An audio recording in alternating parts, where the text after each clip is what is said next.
in the chat. And should we chuck Tom on while I'm looking for it? Who? Tom Jump. He looks like an atheist. Yeah, Jump. Oh yes, we spoke to Tom before. How are you doing, Tom? Pretty good. How are you guys? Doing well. Oh, and just before, do you guys mind if I copy just this segment onto my channel so I can show my viewers? Sorry, what did you want to do? Can I copy this segment that I'm talking with you guys to my channel just to show my viewers? You mean yeah, that's not a problem. Awesome, thanks. So yeah, my You're question, gonna want to do that though. Oh yeah, absolutely. I mean, I love hearing you guys. We'll listen to the whole podcast. So yeah, there's a few things I would disagree with. One is that the idea that new atheism is founded on the belief that Darwinism disproves a God. Well, that's not really the claim. The claim is that it disproves the Adam and Eve, that God created just one man and one woman. That's the idea of what evolution disproves. And so it disproves like a literalist interpretation. And that's what Dawkins is arguing against. Not that it disproves any kind of a God. There's obviously many kinds of a God that it doesn't disprove. Like if God started evolution and guided that as a process, it doesn't disprove that kind of a God. But it does disprove the kind that created Adam and Eve. Secondly, I mean, your arguments about morality, I don't think that's not quite how most. Just before that, we should deal with one topic at a time. Okay. So firstly, thank you, Tom, for joining us. Give me a second here. So this is exactly what it says.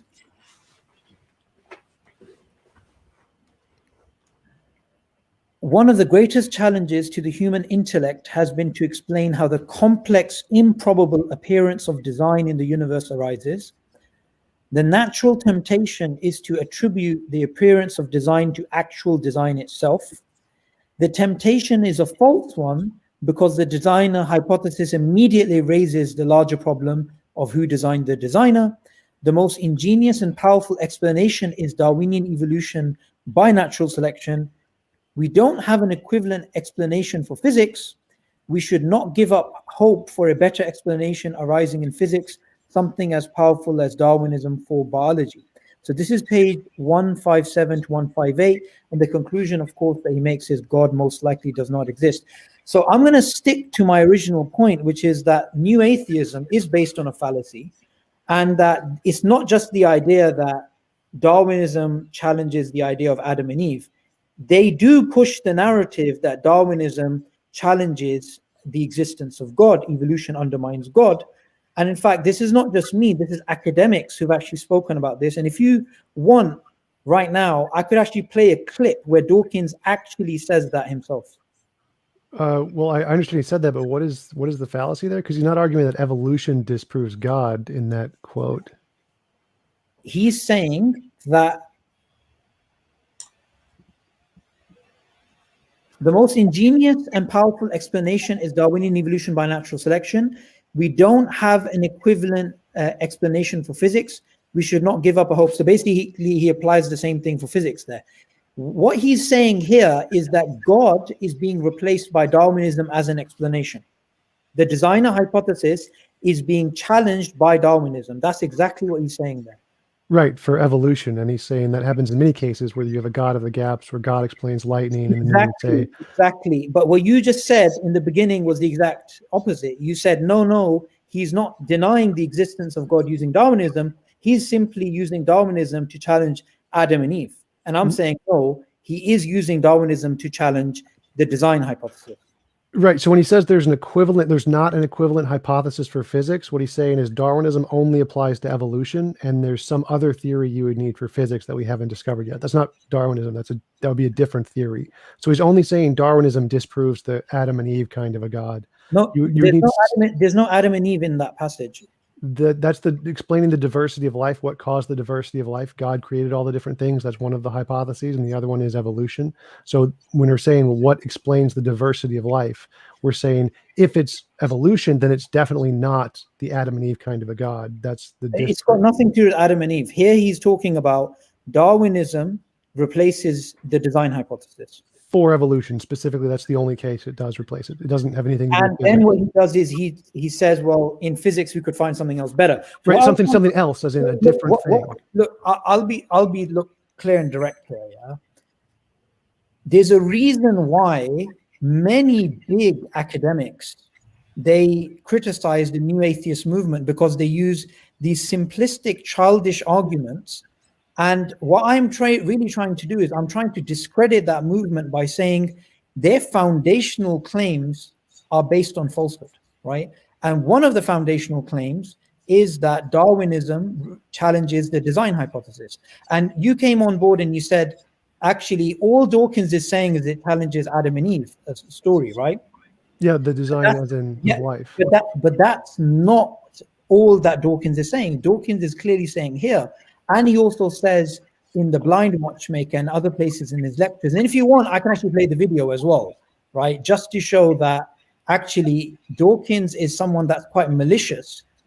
He's not somebody who any atheist should actually defend.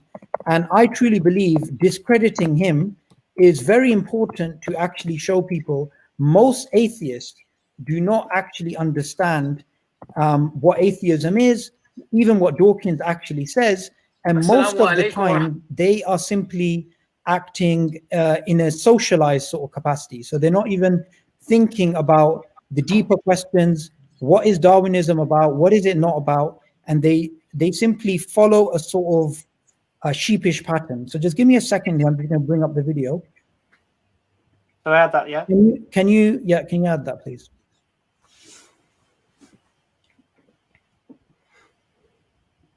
Tell me what you think of this, right? Sure. You don't have to be an atheist to believe in evolution. Now, if your aim is to propagandize in favor of evolution, that obviously is the best seduction technique. But if your aim is to kill religion, as mine is, then just let me finish. If your aim is to kill religion, then since evolution is manifestly true, then if there are people out there who really believe that that if you are an evolutionist, you've got to be an atheist, then all I've got to do is to persuade them of evolution, which should be comparatively easy, since the evidence is overwhelming, and I'll turn them all into atheists. If anyone, they can. So here in this clip, you can see that he's not sincere. He's working off the ignorance of people. People have an impression that believing in evolution means you have to deny the existence of God. So he's using that ignorance against them by giving evidence of evolution and trying to convert people to atheism. So for me, I mean, I'm willing to have a little bit of a dialogue about certain topics, but when it comes to new atheism, I think it's a thoroughly discredited movement. And I think people like Richard Dawkins should actually be exposed for the charlatans that they are. Well, what he just said was that if there are people who believe that if you accept evolution, you have to be an atheist, then if you convince those people evolution is true, then they will be an atheist. But those people are the creationists who believe in Adam and Eve, because they believe... Wait. First, before we go to these are the creationists who believe in Adam and Eve, what do you think about that tactic of using people's ignorance to convert them to atheism? Well, it's not their ignorance, that's their belief. They believe that evolution... Okay, their belief, is it true or false? False or... False. Yeah, so false. To use someone's false belief to bring them to atheism, is that a good thing or a bad thing?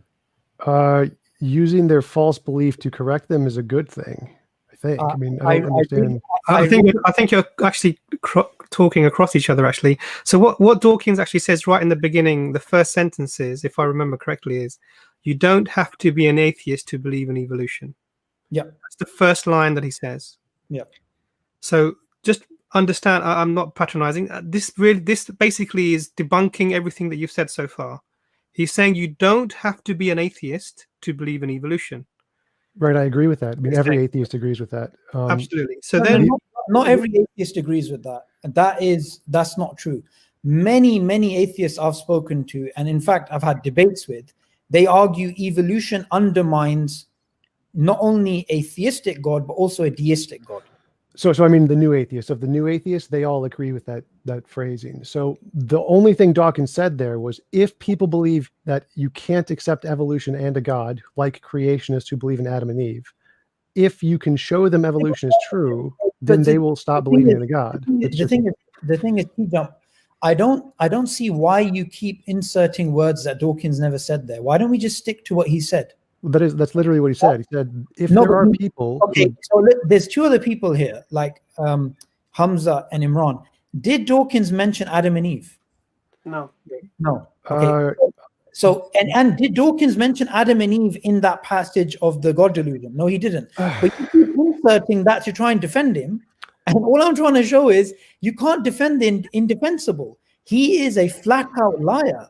What he's doing is he's using people's ignorance against them.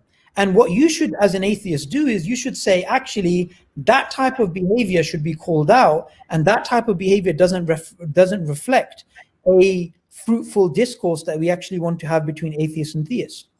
He's not using a dishonest tactic. You just don't understand what he said. I mean, he literally said, if there are people who believe that evolution and God are contradictory, and we can show evolution is true, they'll stop believing in God. That's just some people's worldview has that tactic. That's not being dishonest. Wait, hang on a second. So he is using people's false belief to bring them to atheism. Yes or no? No, he's not. He's using people's belief and showing their belief false. You know what? I'm very confused. Why you Can I just ask a question? That's a quick question, just one second, guys.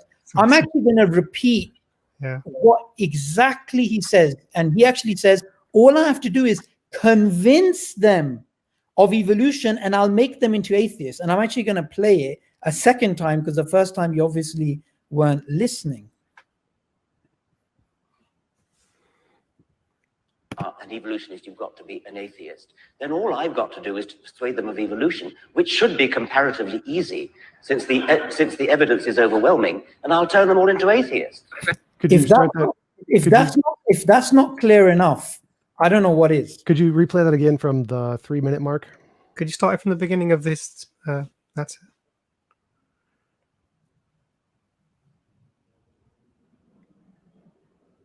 You don't have to be an atheist to believe in evolution. Now, if your aim is to propagandize in favor of evolution, that obviously is the best seduction technique.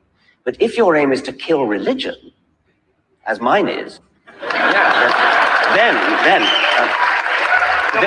just let me finish. If your aim is to kill religion, then since evolution is manifestly true, then if there are people out there who really believe that that if you are an evolutionist, you've got to be an atheist, then all I've got to do is to persuade them of evolution, which should be comparatively easy, since the evidence is overwhelming, and I'll turn them all into atheists. If anyone, they can go back. So again, did you hear that part where he said, if people believe there is a contradiction between evolution and theism? So all he's doing is honestly showing them the evidence of evolution. He's done nothing dishonest there. And then their misguided belief makes them an atheist. But he's not making them an atheist. What is their misguided belief? Their misguided belief is that atheism, belief in evolution necessitates atheism. That is their misguided belief. Right. So that's a false belief, right? Right, but that's not Dawkins. He's done nothing dishonest there. No, but you're misunderstanding the point. So he's saying now very clearly, the first thing, you don't have to be an atheist to believe in evolution. So that's anyone who now comes on and says atheism disproves God, they can argue with Dawkins because you're no longer arguing with us anymore. He's already said that you don't have to be an atheist to believe in evolution.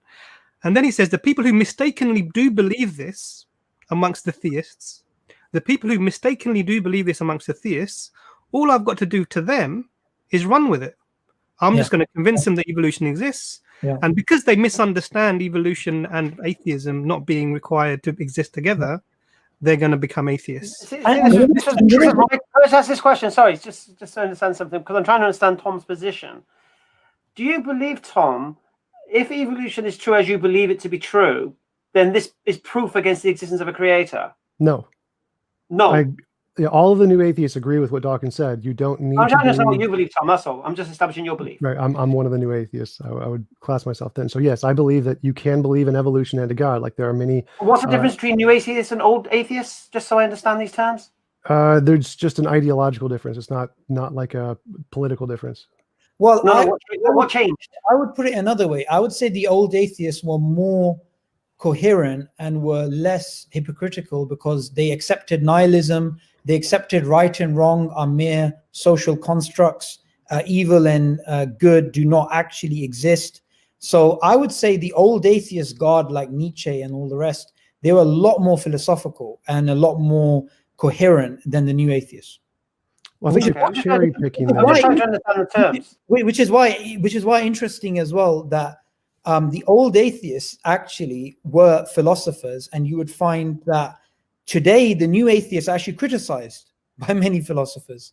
So you also find that sort of difference. So it's not just a sort of sociological, chronological thing that, okay, this one started after 2006, this one was a sort of early 20th century sort of phenomena.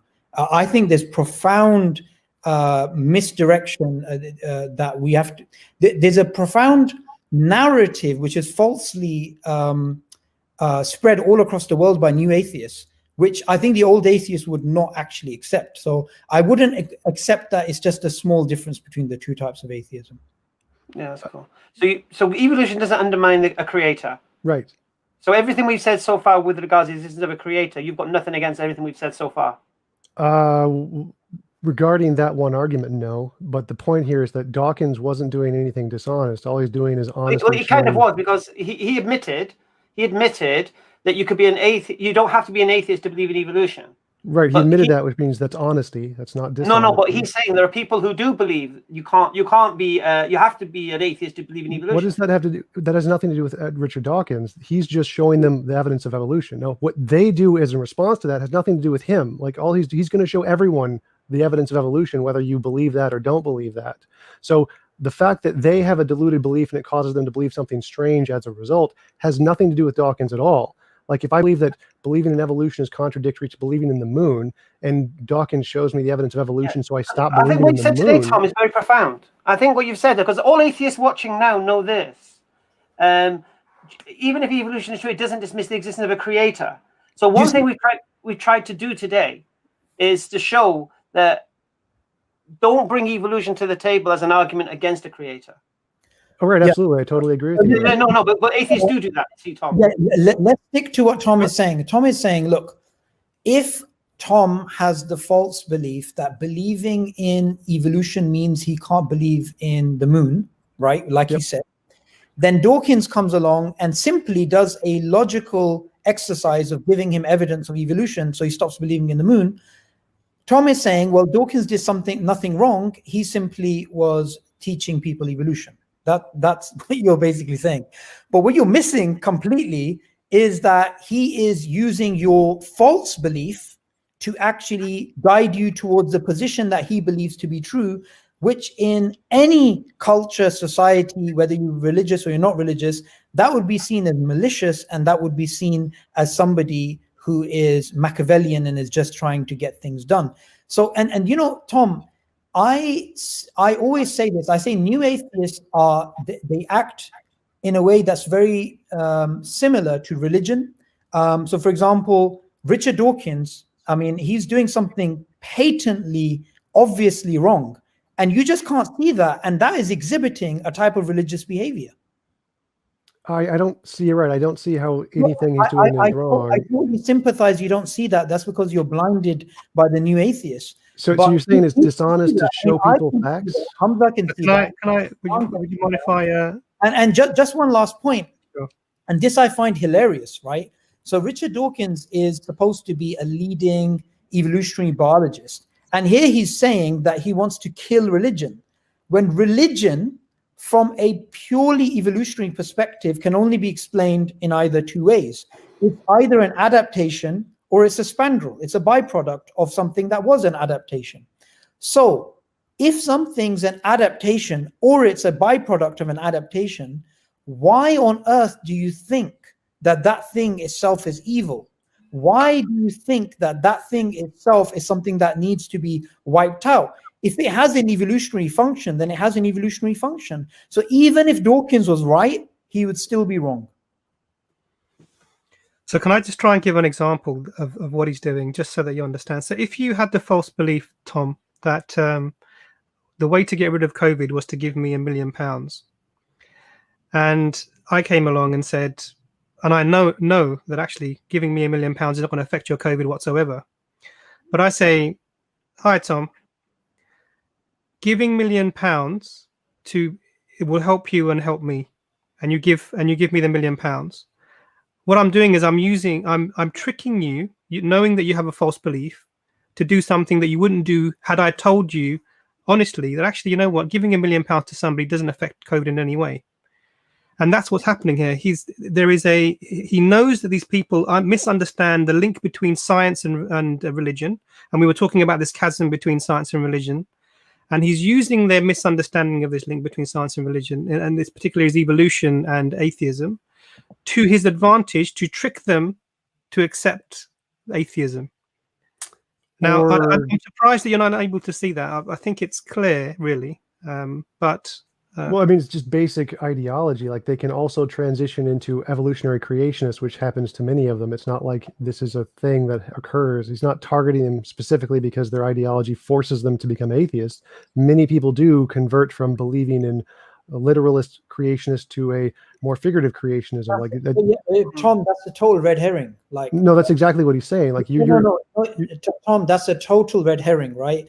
We're talking about the logical consequence of his malicious behavior, and you're saying, but as a byproduct, this could happen. Yeah, that's perfectly fine. In fact, someone that does actually become an atheist can later on become a theist again and be more distrustful of new atheists because of their deceptive tactics.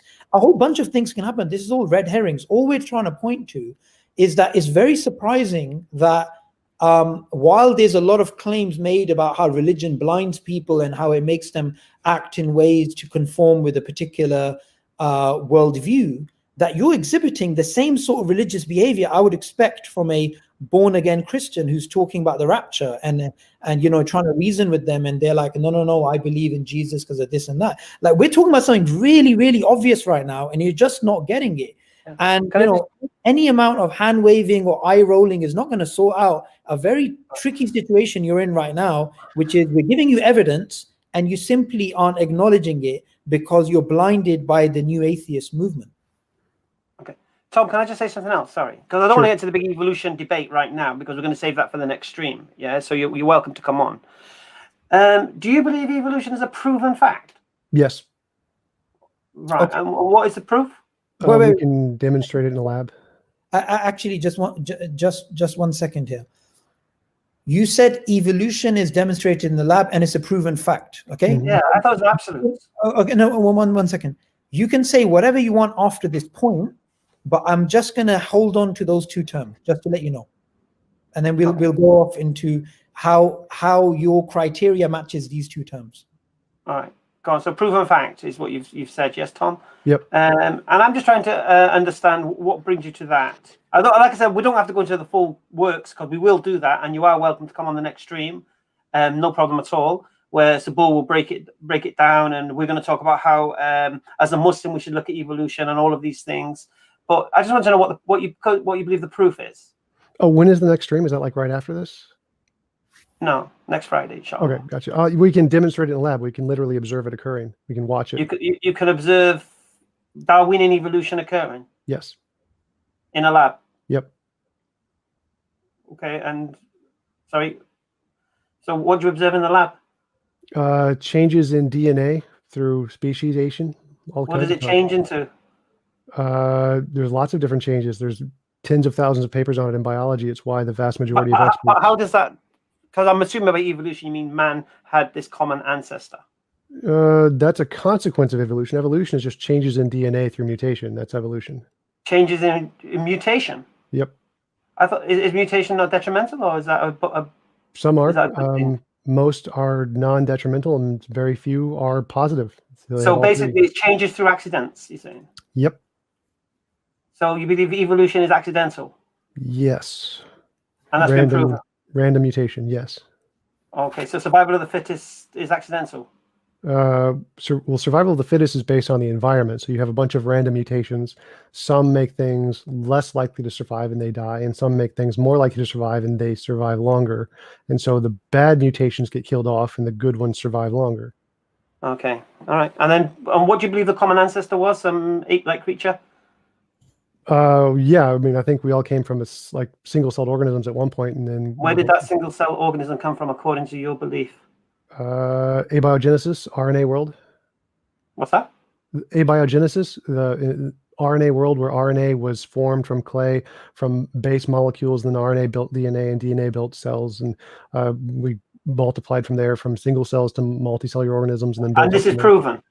The evolution is proven. Abiogenesis is not proven. Abiogenesis is a different theory. So it's proven that the ape-like creature evolved from a single-celled creature. No, that's we've proven that humans have evolved from apes, yes. We haven't proven that apes evolved from something else. We've proven that apes evolved from lots of things. We go back a long way. We haven't proven the entire chain yet. We haven't solved it. Does it still go back to the fish or not? Yes. Tiktaalik. Yes. It goes back to the fish that came out of the water. Yes. And it's what you believe. Yes. And proven. Okay, brilliant. I just want to know what you believe so we can underline it. So when we do the evolution in depth, we'll. And do you think it was? Is it the silicon for something? The fish that came out of the water? Silica? What? The name of the fish? What was the name of the fish that came out? Tiktaalik. Tiktaalik. Yeah, I think that's. It's called was it begins with a C? I'm not sure which one you're talking about. The fish that first came out onto land. I think you're thinking of the coelacanth, is it? Okay, so we're going to do evolution more in depth, but I just want to say a few things about this. So the idea that Darwinian evolution is a proven fact in a lab, and the answer, the evidence for it being the fact that we can observe the frequency of genes changing, this is again a fallacy of equivocation, because the fact that we have frequencies of genes changing can fit within a Lamarckian worldview, can fit within a neo-mutationist worldview, is something that can fit within natural genetic engineering point of view, not necessarily a Darwinian evolutionary point of view. Additionally, Darwinian evolution isn't simply the idea that there's changes in the frequency of genes in a population. Darwinian evolution is much bigger than that. It's the idea that all of life, the main driving force is natural selection working on random mutations. So what you've said is, you've said, okay, I believe in this grand idea, Darwinian evolution, but when you're asked for evidence, you're giving evidence which doesn't actually lead to that conclusion, evidence that can fit within other worldviews, and evidence which in no way, shape, or form shows natural selection as a creative power, which is essentially the idea of the blind watchmaker. So none of your argument actually makes any sense from that perspective. Now, even if like you wanted to come here and defend Dawkins, if he was here right now, he would not defend your statement, because you said Darwinian evolution is a proven fact. That is not even something that Dawkins believes in. In his book, A Devil's Chaplain, he actually says the opposite. He says the successors of the 21st century, due to new scientific findings, they may modify Darwinism beyond recognition or replace it completely. Now, this is in A Devil's Chaplain. So even biologists like Dawkins and like others, they recognize at best Darwinian evolution, the central idea of the origin of species, is not something which is a proven fact. It's something which is, it has assumptions, it has some propositions which don't actually make sense, which is why conceptually people like Jerry Fodor actually try and challenge it from a philosophical point of view. There's a lot of information which the public is not actually told about that.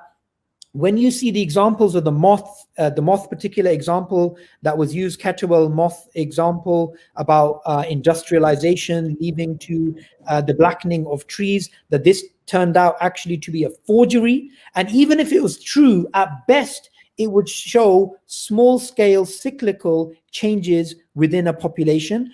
And when it comes to speciation, we have over 20 different definitions of species. So it's very easy to try and say, yeah, we've seen speciation in the lab, but what type of speciation?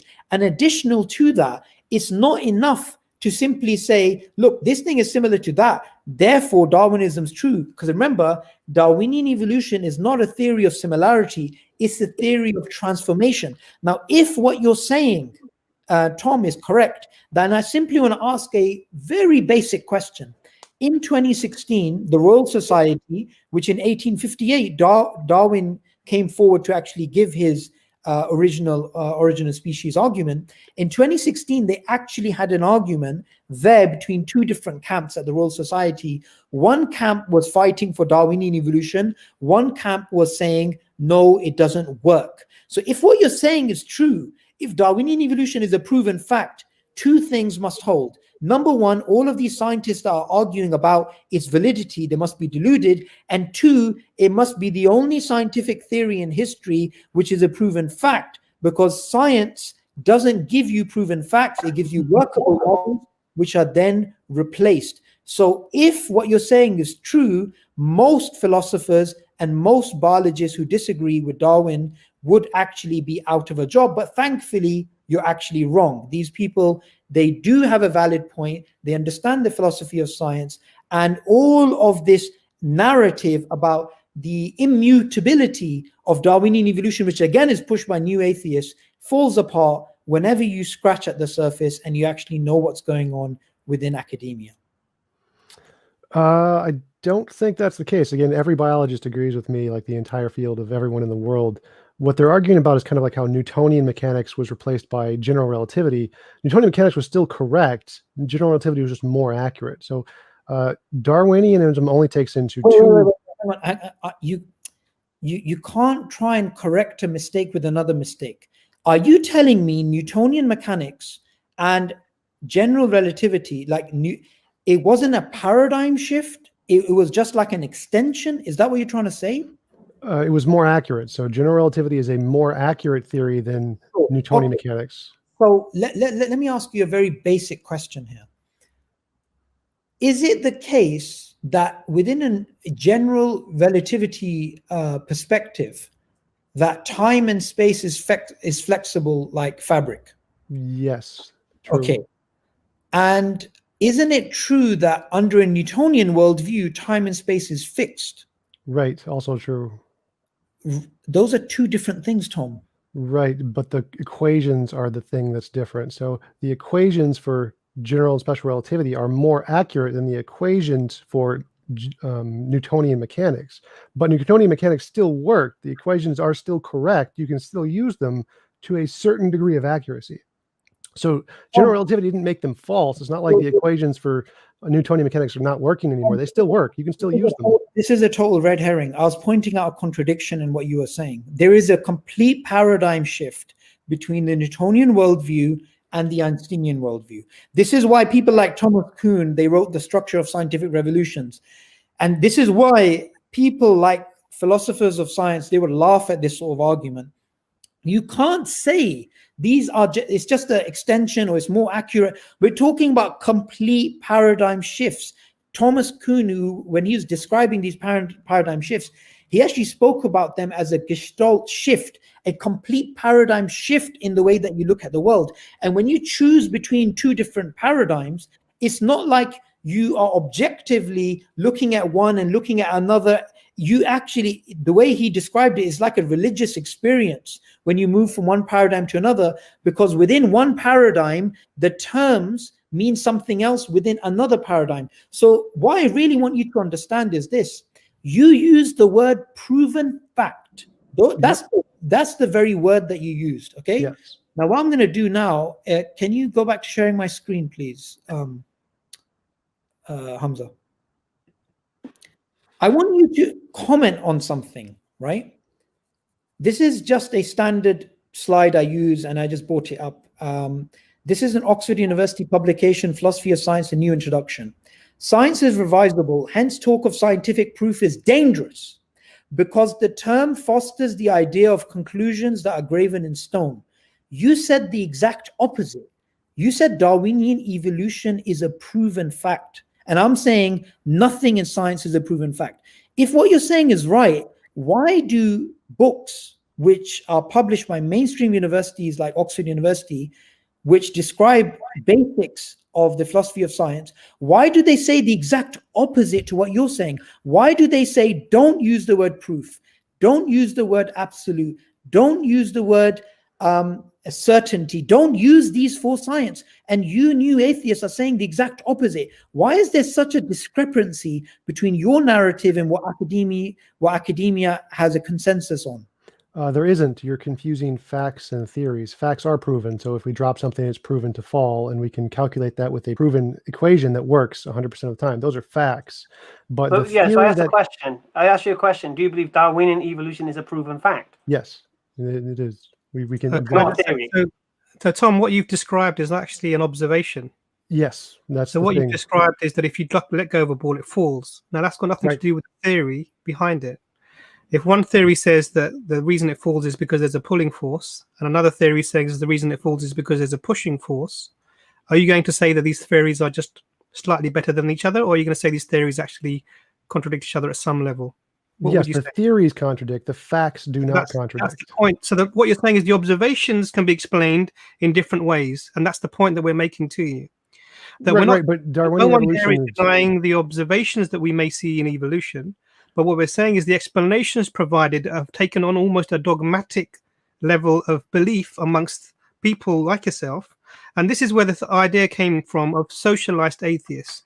We follow our prophets like Dawkins so much that whatever they say, we will believe what they say without actually any verification. And I don't mean to be pejorative here, and I apologize if I'm coming across patronizing. I don't intend to do that. But a lot of the things that sometimes we hold, we have never even, no one's verified them for themselves. All the science I learned, I read in a book.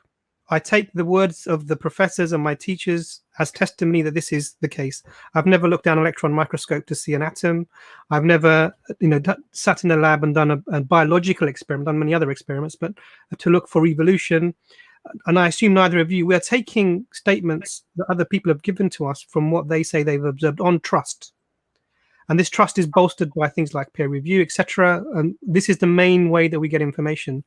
And the idea that science and atheism are linked, I'm going back to that topic, is a dogma.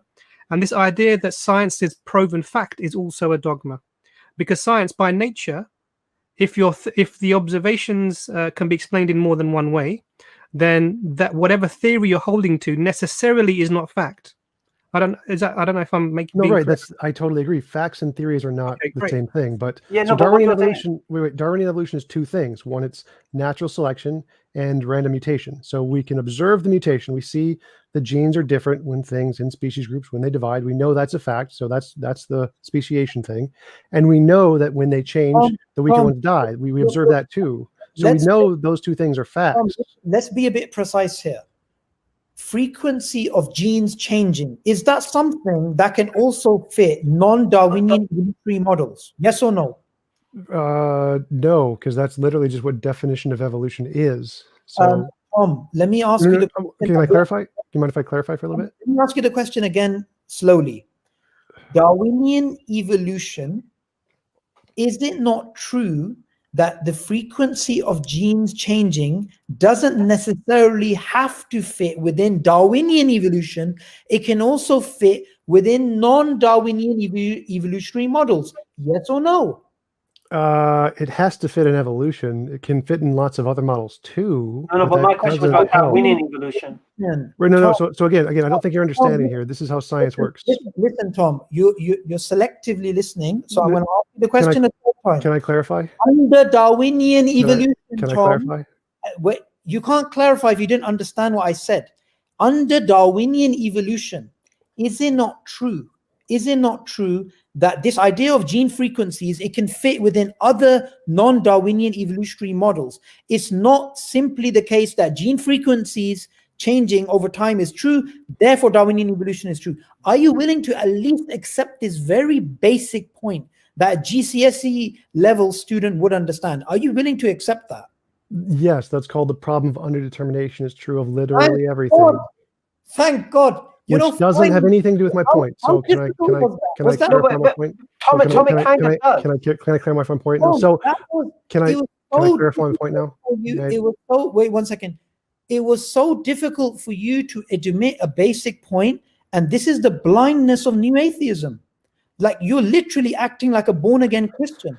Oh, this is red herring because it had nothing to do with anything I said. So again, my claim was Darwinian evolution is two things. It's natural selection and speciation through genetic change. And we can observe both of those things. Both of those are facts.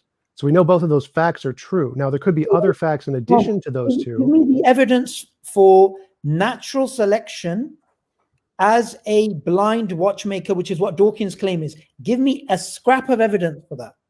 And don't Hetwell's moth examples, which are forgeries or cyclical type of evolutionary things. We're talking about the blind watchmaker, the idea of natural selection as a creative force, not a force for preservation, right? And I don't want you to conflate the two things here.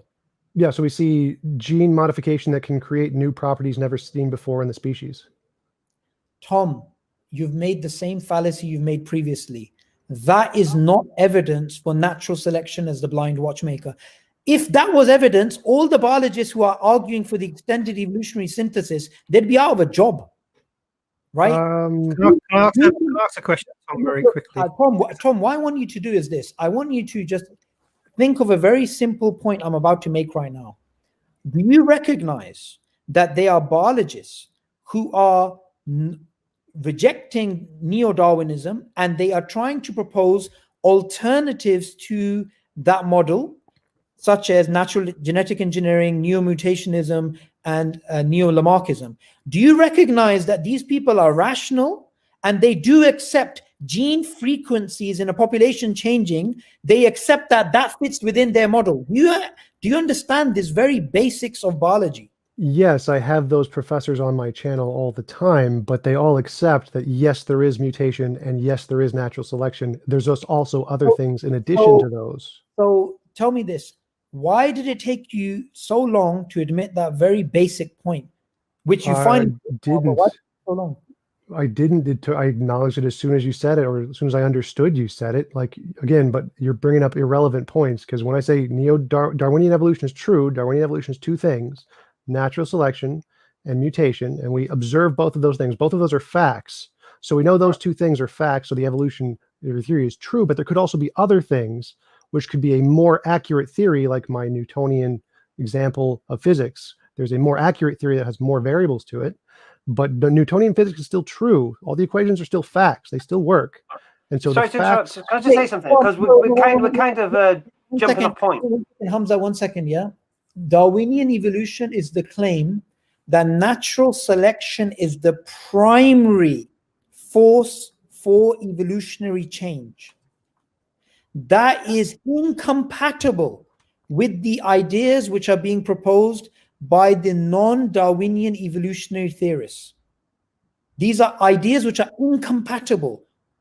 These are not, oh yeah, it all works together, everything's true. No, that's not the case. Well, what you said there is the primary force. So yeah, they're debating what is the primary force, but they agree natural selection is real. It does happen. And Tom, natural selection being real was known before Darwin. Okay, so we knew things. Look, natural selection, and this is why, again, we have to use terms very, very carefully here. You have natural selection as the basic idea, the basic tautology, the fittest survive. Everybody knows that, right? Even a dead plant can tell you that. But when it comes to natural selection as the blind watchmaker that can actually generate novelty, that can explain biodiversity, that can explain the origin of body plans, that is not something which has any scrap of evidence. And what you're doing is you're committing the fallacy of equivocation by talking about the small scale evolutionary changes, the small scale supposed evidences for natural selection. And then you're saying, therefore, Darwinian evolution is true, when Darwinian evolution is the massive claim that natural selection is the primary driving force. These are two completely different things. Well, we need this for the full evolution stream, to be honest with you, because the whole point of this particular stream was to establish that, first of all, evolution doesn't undermine the existence of a creator. Tom has educated his fellow atheists to that point. So thank you, Tom. So any atheist watching... By the way, Sift in the comments, in the private chat, he actually said, Darwinism does disprove God. So Yeah, you we're know, going to bring Sif down, no problem. of, oh, atheists don't push this out, or the new atheists haven't pushed out this narrative, and he's actually saying yes. So He might be an old atheist, though. I don't know. Maybe I'll learn the difference between the two. he'd be pretty old for that. 1 second, Sif. 1 second, Sif. Hold back a second. Just 1 second, mate. Right. So what I'm saying is, so Tom, when you put this on your channel, all your atheists watching will finally stop telling people evolution disproves God. If you do that, Tom, you've done our job today, alhamdulillah, with regards to that point. I'm afraid not. So your second point was on morality. Is that right? Yeah. Your views on morality. Most philosophers don't agree with what you're saying there. So most philosophers agree that you can have objective morality without a God. You can have objective morality. And who decides what this objective morality is? Objective. Yeah, objective, yes. 1 second. You're saying most philosophers believe you can have objective morality without God. Yep. Phil Survey's paper is the largest survey of philosophers known to man right now. They all, like 57% agree that objective morality can exist without a God, and most are atheists. Like 72% of philosophers are atheists, I think. Okay. So that particular claim, is it basically saying objective morality as something that transcends human beings, which is true independent of human beings, is something which they believe in despite believing in God? Believing in no God. Sorry? They don't believe in God. So they believe in objective morality That's why I said despite believing in God. Yeah, so they don't believe in God, but they do believe there is transcendent objective morality. Okay. So what is the grounding for objective morality without the existence of God? There's many different theories for that. My personal view is that it's in a higher order emergent property like fitness. So, certain animals can have more fitness. They'll survive in more environments than others. That's an objective property. That's not an objective property. What do you mean? We don't give an opinion on it. Wait, 1 second. You're saying an emergent property. An emergent property, right? Yep. Now, an emergent property is dependent upon environmental conditions. It can or cannot come about. It's contingent. So just to add to that, so what that would mean is that if the environment changes, then the property would change. And this is something that actually Darwin speaks about. Darwin speaks that, he says that if we were reared under the conditions of hive bees, we would have a totally different moral sort of outlook. We would consider perhaps mothers trying to kill their fertile daughters as something that's perfectly okay. Likewise, when Dawkins was asked about the idea of rape being as arbitrary as us having 5 fingers rather than 6, that's not something that he could deny. So it's a very fluffy, nice way of trying to defend your worldview by saying, I believe it's an emergent property, or I believe it's that. But from a purely practical perspective, morality in terms of what is right and what is wrong.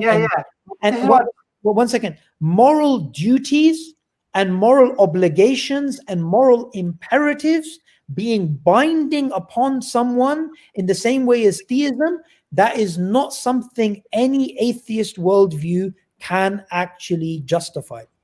Wouldn't that mean that if...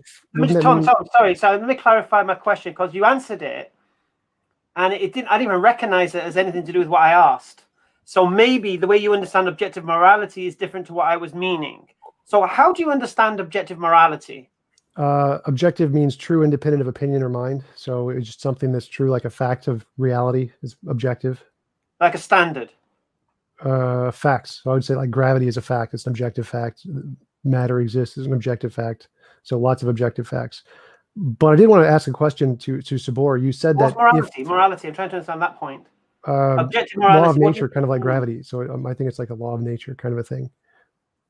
But Sabor, you said that if morality is contingent on the environment, that makes it subjective. Well, does that mean if morality is contingent on God's nature, that it's subjective because God's nature could change? We don't believe God's nature can change. Yeah. We believe God's nature is good, right? And we have a moral foundation and that moral foundation is based upon God's commands. Now, from an atheistic perspective, it's very easy, and you did this before when you said, yeah, the origin of life is explained by abiogenesis, which, by the way, I'm glad you didn't try and justify the very speculative models that they have for that. But anyway, when it comes to morality, again, it's very easy to say, yeah, you know, within our worldview, maybe it's an emergent property, maybe it's this, maybe it's that. But one thing which you must recognize by now, which atheist philosophers have recognized, is that even if you try and come up with some idea of morality, at best, that will still be contingent upon whatever environmental conditions led to that particular outcome. Additionally, there is no way that you could go from that to a binding imperative that people would have to oblige by. There is nothing. I have to interrupt again. Sorry, Sabor. Sorry. I'm going to try again with Tom. Sorry. There's two things that I want Tom to justify. Go on. One is the existence of objective morality without God, and objective meaning it's not going to change due to environmental conditions or anything else. Two is the obligation and the duty of adhering to that moral standard. Because if you have the existence of morality without it being applied, you might as well not have objective morality, because theistic worldview gives you an objective foundation and an objective implementation. And without these, an atheist worldview is not something that can justify morality. Okay, yeah, sure. So I'll take those real quick and then let Hamza clarify his point. So we think that morality is objective and unchanging. It's grounded in nature, a necessary nature, just like you believe it's grounded in a necessary God. And so it's unchanging because it's a part of the necessary nature that can't change. And the oughtness is a really tough question. It's hard to answer, but we definitely think, we know the God answer does not answer it. And the best way would be to go to the Stanford Encyclopedia of Philosophy on Moral Naturalism. It goes through the entire explanation there, but there is an explanation for it from naturalism. It's just really complicated. Tom. No, wait. Tom, no, I have to speak. Honestly, I'll explode if I don't speak. Honestly. Right. Let me start again, because you hid behind the word objective and you changed it to something completely different. So let me make it again to you. Can there be a standard of right and wrong that all human beings can be measured against without a creator? Yes. Well, who sets that standard? Nature. It's just a fact, the law of nature. Nature sets the standard. Yes. And are all animals, are we all part of the animals, or is just humans have a different kind of morality? All applies to all animals, all conscious beings. Right. So you're saying, so if we want to kill, say for example, you marry another woman and she's already got kids, and you want to kill those kids because you want her to have your kids, you're saying that's morally okay? Immoral. That's immoral. Well, that would be morally okay, isn't it? Because animals do that. No, the fact that they do it doesn't make it immoral. Humans do lots of What makes it immoral? The fact that it's an involuntary imposition on will. I'm sorry. So why is that immoral? Why is that immoral? That's the theory that I subscribe to. Who says it's immoral? Who says it's immoral? Nature does. It's the nature's moral law. Nature does it? Things in nature do it. Right. So where does nature say it's immoral? Sorry? It's the law of nature. The law of nature says it's immoral for lions to kill the cubs of other lions. Where does it say that? Yes, it's just a law of nature. So just like where did you get this information from, Tom? We use moral intuition, moral progress to create a model. Who's moral intuition? Wait. Moral intuition is an evolved capacity that's dependent again on your environmental conditions. So if you have a different environmental condition, you'll have different moral intuitions and therefore different moral philosophies. Right. Moral intuition isn't the same as objective morality. Moral intuition is the phenomenon we experience of morality. Like when we think of morality, we're thinking of moral intuitions and moral progress. Can I ask a clarifying Can we question? measure our morality against what nature says? Yes. And nature says it does it. So where does nature say a lion killing another lion, other cubs is wrong? Well, the law because according to survival of the fittest, it's right. So who says it's wrong? No, survival of the fittest has nothing to do with morality. So morality would be no. The lion killing the cubs of the other of the female to have his own cubs, which are going to be with and stronger. That's the right thing to do in survival of the fittest, or not? No, it has nothing to do with right or wrong. It's just what produces survival. No. I'm not talking about that. I'm talking about in nature, according to the Darwinism, survival of the fittest, and all of this business. This is part. Nature does this thing, doesn't it? Yes. Nature's cruel, if you like. They say nature's cruel. In that, I've seen a lot of videos recently where I see horrible things, animals doing horrible things to each other.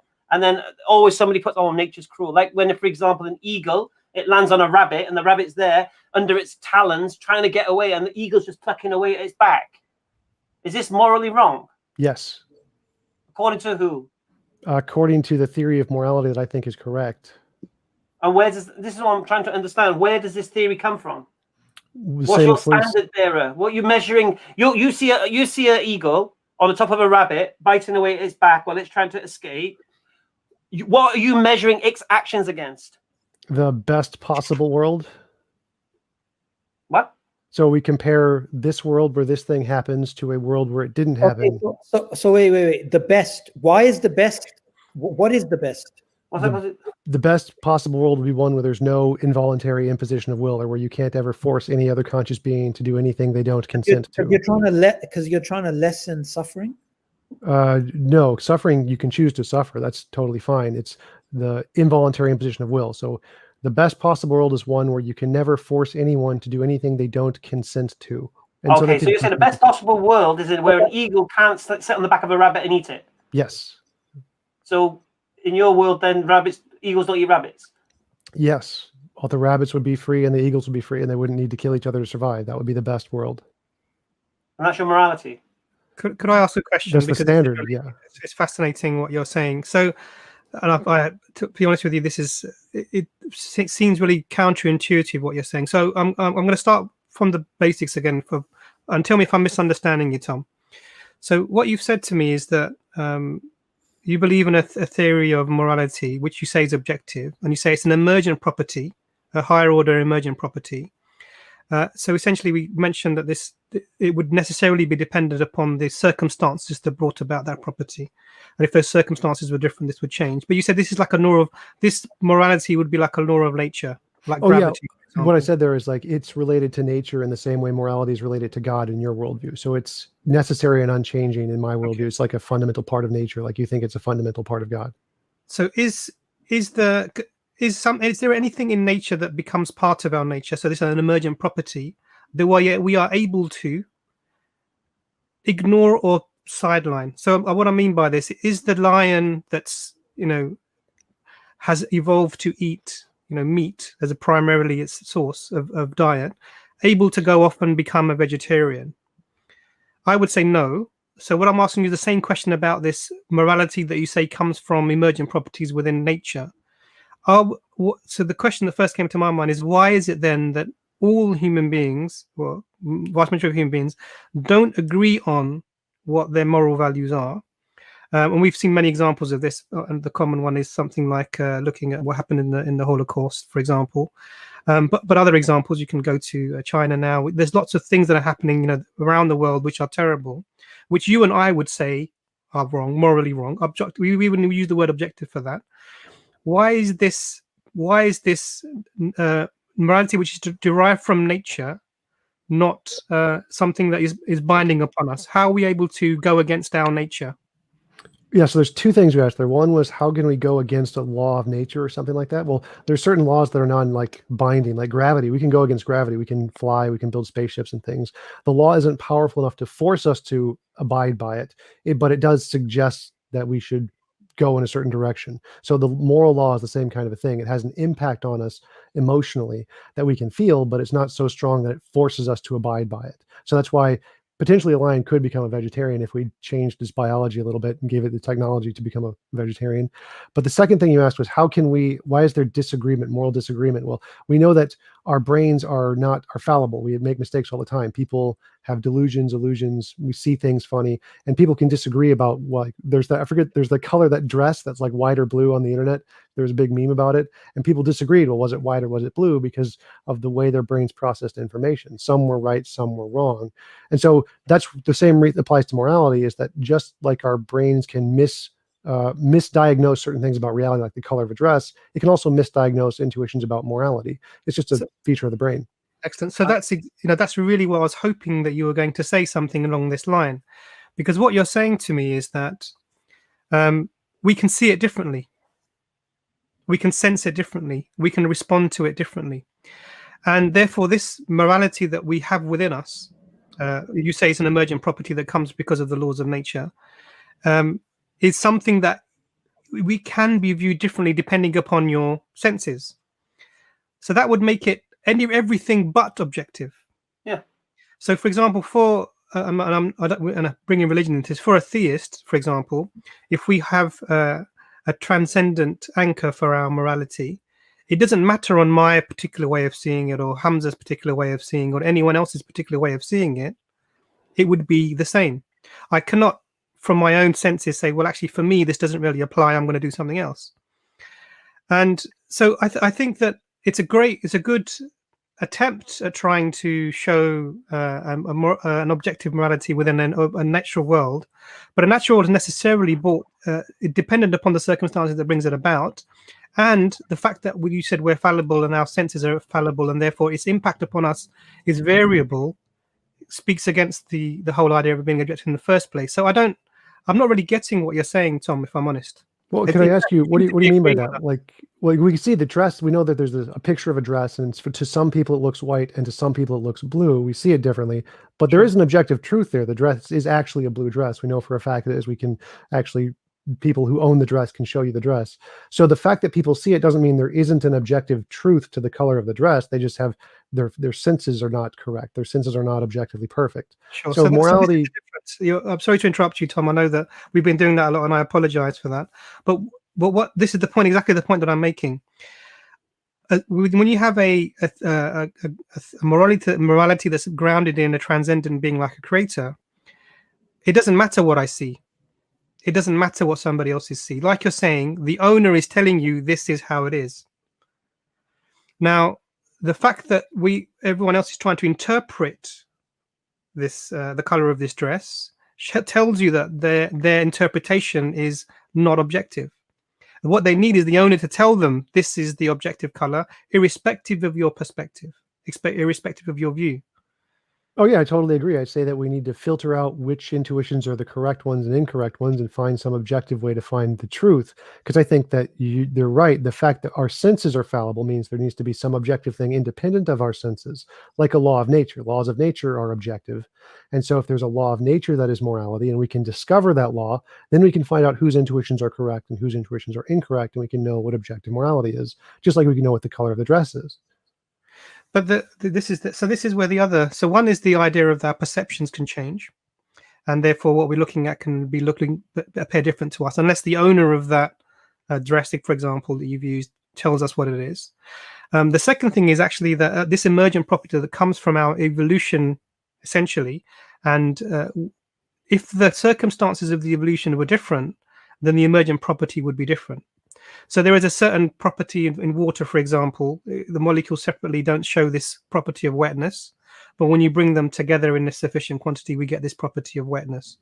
Now, if the structure of the atoms was different, and the electrons, the particle, the way that they deal with electrons was different, and we didn't get the hydrogen bonds, for example, then you wouldn't get this emergent property occurring. You may get something else occurring, and that would depend upon the original circumstances. So what we're seeing is that let's take, for example, let's assume that what you're saying is right, that you have an emergent property within you that gives you a sense of morality.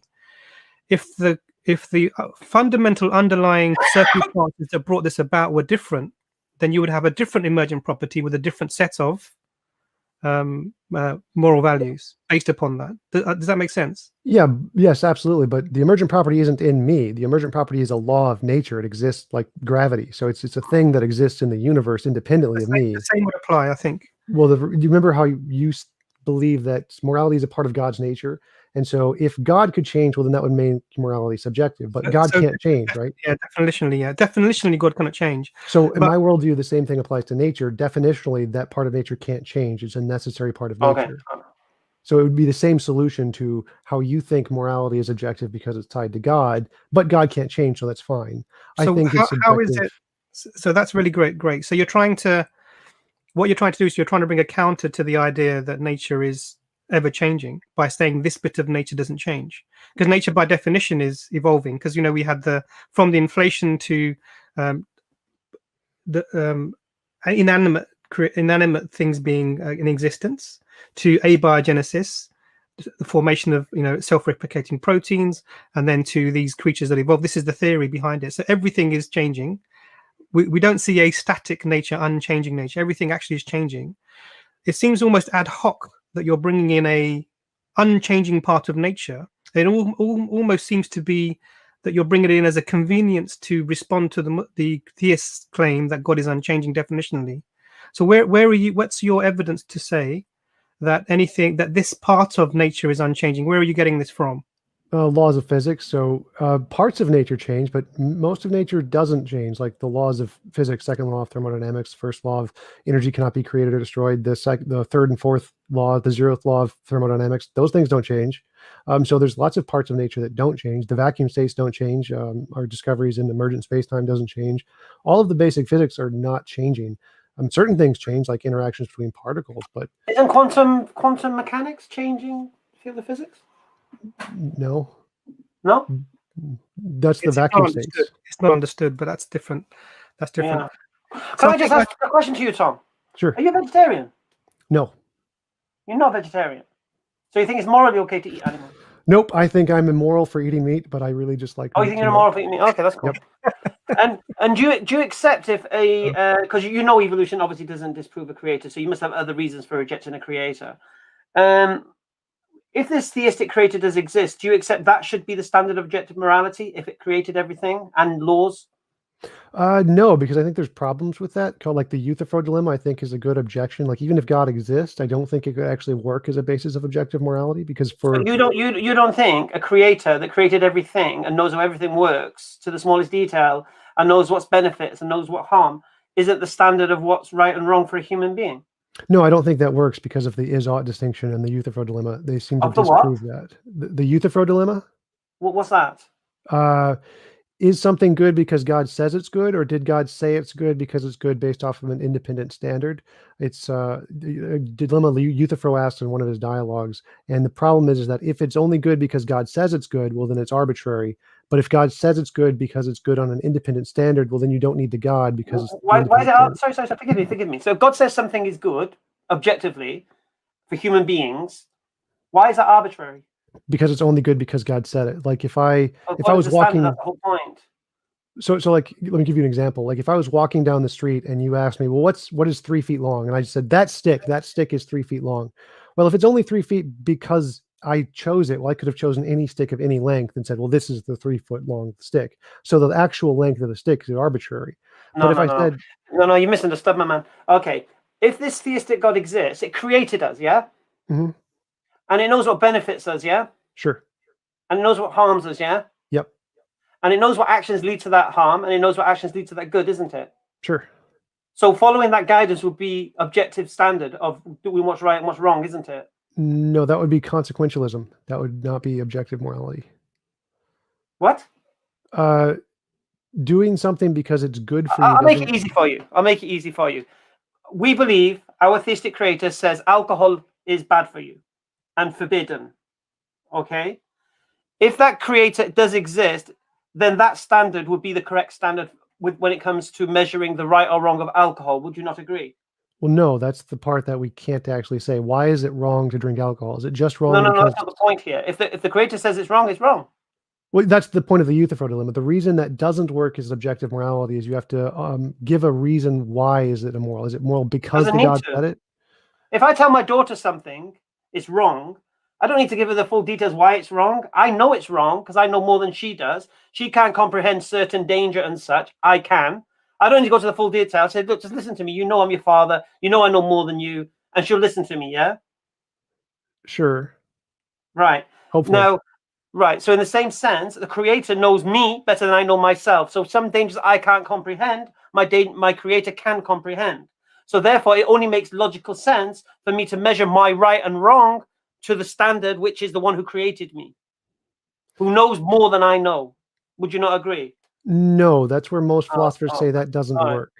If you think you know what's better for you than your creator, you're delusional, mate. It's not about knowing what's better. It's about what morality is. So the question is... That's what morality is, you see, is to benefit you. Well, that's consequentialism. So I don't think... No, that's only in your worldview. In a theistic creator's worldview, it is not consequentialism. It's actually deliberate. What benefits you? That's literally the definition of consequentialism. No, consequently, when it just accidentally benefits you. So, for example, if my creator knows that alcohol is bad for me, and he says don't drink alcohol, and then I don't drink alcohol, and then I see the people who do drink alcohol, it is bad for them. Therefore, it's not a consequence, is it? In that sense, it's basically me following the advice of my supreme guide. Consequentialism is the position in philosophy that you should do what's good for you, and that's what's moral. But who determines what's good for you? Whatever. It's like any version that does that is a kind of consequentialism. This is the whole point here. You see, I'm saying to you, the one who created you knows what benefits you. And so that should be the standard. So, like, for example, my daughter knows I know what benefits her. So when I tell her to do something, she'll follow that guidance because she trusts in me that I know this thing better than she knows this thing. Okay. So when it comes to a creator that created everything, remember, this is in the worldview of a theistic creator, a creator that created everything for a purpose, designed everything to the smallest detail, and it tells man, this is good for you and this is bad for you. That's what we call objective morality, objective right and wrong. So any human being in the world, no matter which country, no matter which tin pot dictator, their actions get measured against the creator's standard, not their own standard. You understand? Right. That's how consequentialist models of morality work. But the reason is we can prove that those kind don't work because of, like, the lion example used earlier. It might be beneficial for me to kill my neighbor and take his money or whatever, but that doesn't make it good. It's not good just because it benefits me. It's still morally wrong. So the fact that something that benefits me doesn't make it moral. And so just because it's good for you doesn't mean it's moral to do it. There can be things that are good for you. I didn't say that, did I? I said the standard of morality, what's right and wrong. Right. What's right and wrong, when you follow what's right, you benefit. Right. So the benefit thing is the problem that may not be correct. So just because you benefit doesn't mean it's good. You can benefit from bad things too. Because the one who created you said it's good. That's why it's arbitrary. That's the Euthyphro dilemma. That doesn't work. That's why most philosophers reject that. I don't even understand what that even means. Your creator tells you something's good, and you're saying that doesn't work. I don't get it. It's why is it good? Just because the God said so? Let's imagine this. What your wildest imagination that you atheists always crave. God appears to you, and empirically observable. Test it. I am God. I'm going to do things that only God can do. You agree I'm God? Thank you. Right. Don't drink alcohol. It's bad for you. Are you going to go and drink alcohol? I would ask why. I wouldn't just agree to it one way or the other, because the fact that he said so doesn't make it true or false. That's the point. Your creator now has told you as a command, don't drink alcohol. Right. You still drink alcohol. Yeah, I wouldn't act one way or the other. You wouldn't listen to God. Commands don't mean anything. You'd have to give a reason, an argument behind the command. I wouldn't just obey. What if you can't comprehend the reason? Then he should try, and if he can't, then I'm not going to understand it, so I won't listen to it. Do you need to understand it, or do you just follow the guidance of the God? No, I need to understand it. I would need to understand it to actually listen, to follow it. So if you don't have the capacity to understand, then you wouldn't obey God, even Correct. if he exists through himself. If I can't understand something, I wouldn't follow it at all. So really? I would always, yep. So if you can't understand to do something in your life, you won't do that thing. Yes, if you don't understand how medicine works, you won't use that medicine. Yeah, I don't trust medicines that don't work, like alternative medicines. I don't use them. I wait for the. Do you know how cars work? Yes. You know how planes fly? Yep. Oh, really? Yeah, like the engines, turbocharged engines. What they do is they have multiple layers of fans that all compress the air and shoot it at faster speeds. It generates heat, and then the heat propels the engine and makes it fly. Right. So you don't do anything unless you know how it works. I don't trust anything unless I know how it works. So when you're using your mobile phone, you know how the mechanics of the mobile phone works? Yep, quantum mechanics. They use what?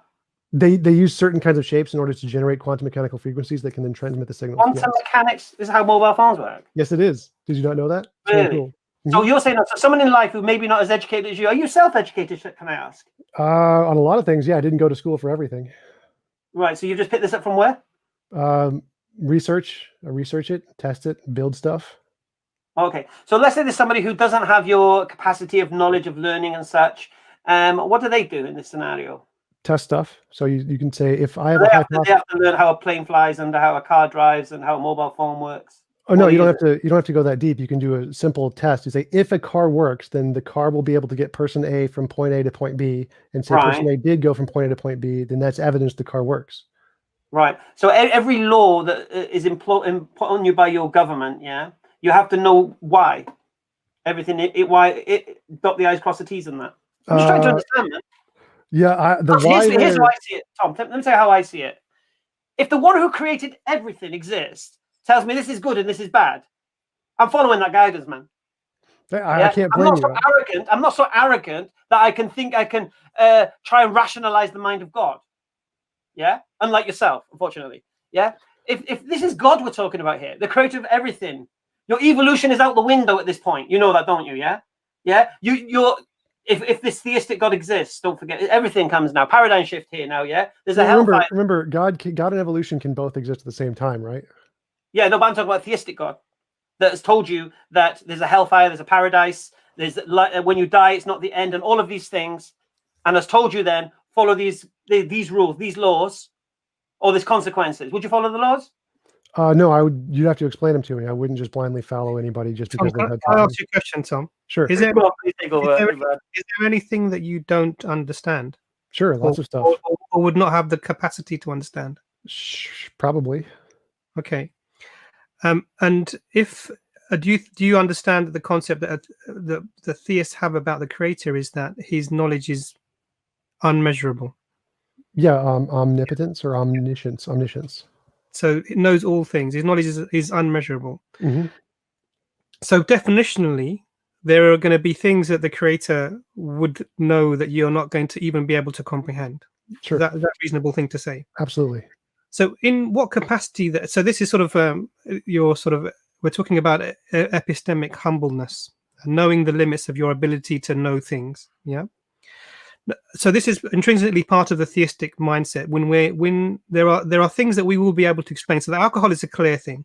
So you just look at any society where alcohol is widely taken, and just look at a Friday night and go to your local hospital, and it will be full of people who are either injured themselves because they were involved in alcohol use, or have injured others because alcohol was being used, or have had some sort of trauma because they crashed a vehicle, etc.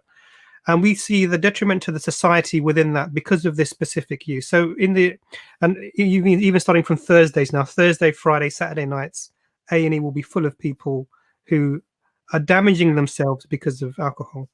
So objectively, alcohol is bad for society. We know that societies in the past have tried to curtail it. So we had the prohibition in the 20s in America, for example, that didn't really work. Had the opposite effect, yeah. Had the opposite effect. People were going underground and drinking even more. So the idea that this is not a unknown thing, and we have a similar thing with sort of smoking. The link with cancer is almost undeniable. But there are people who are still drinking alcohol, who are still smoking, and effects are happening. So knowledge itself doesn't lead to adherence or changing your behavior in any way whatsoever. Right. So there are things that you're not going to. There are things that you will not be able to understand that may be good for you, or they may be, or you're not going to understand that may be bad for you. That a being in a position to tell you these things is going to be able to say, okay, because we've agreed that this being is God. So I'm not saying I'm making you into a theist here, but I'm saying that we've agreed as a foundation for our understanding that this being is all-knowing. And so his advice to us, or information given to us from that being, is going to be, if we're talking about morality, the standard. Okay. Now, so then we would apply that standard in our lives. So this is where we get the objectiveness. So there is no societal construct that could happen, for example, that said it would be okay to kill 6 million Jews, for example, that I could adhere to because my religious, my morality comes from a place beyond this. And so that's where my objectiveness comes from, irrespective of whatever is emerging as a property of morality within my society. I can counter that. Now, what you seem to be doing is, what you're saying is that actually, unless I can think this and understand this, I won't do this. And that's certainly true to a certain extent, but then there's a limit to that understanding and that capacity. So, for example, if you're reading a book on, I don't, let's think of rocket science, you get 99% or 98% of what's being written. You get it all. You work out the equations, thrust, propulsion, gravity, etc. I get it all. But then there's 2% of it that you don't understand. Are you going to reject that? Or are you going to say, okay, because everything else has been so accurate and true, and I've got a good foundation for accepting this, I'll accept this as well? Or are you going to reject it? I would reject it until I could test it. So I'd say these two things I can't test. They'll say if they're true, then we'll do this test to see if they're true. And then I'm like, if they get it right, then like, okay, that works even if I don't understand it. So if you can test it, I'd accept it, but I wouldn't just accept it on blind faith. No. Okay. So the question that follows from this position. So you're saying the only things you test and can establish, you accept. Yeah. Can you tell me the world? So not like the conceptual things like 1 + 1 = 2. Things in your head you don't need to test. You can just think about. Of course, we agree. So can you give me an example of any scientific evolutionary experiment that you verified and so therefore accepted? All kinds of them. Like the internal combustion engines. You can verify. No, evolutionary. Oh, evolutionary. Yeah. You can do petri dish experiments. Actually, I'm asking about you specifically because we're talking about you. Yep. And accepting knowledge that may be beyond you, for example. Yes. So in high school, in terms of taking a theory that sort of propounded. So we're talking about evolution within this petri dish. That example you gave us, you said it was proven a fact. Tell me what you have, what experiment you've done for yourself to verify that this is the case, and so establish for yourself this is true, and therefore you've accepted it. Yeah, we do the experiment in high school where we use petri dishes in order to create certain kinds of bacteria to grow and have diverse genetic changes, and then we can see the genetic changes and see how some of them survive better in certain environments and get natural selection. So we have both of those things that we do confirm in high school through those experiments. Or I personally did in high school.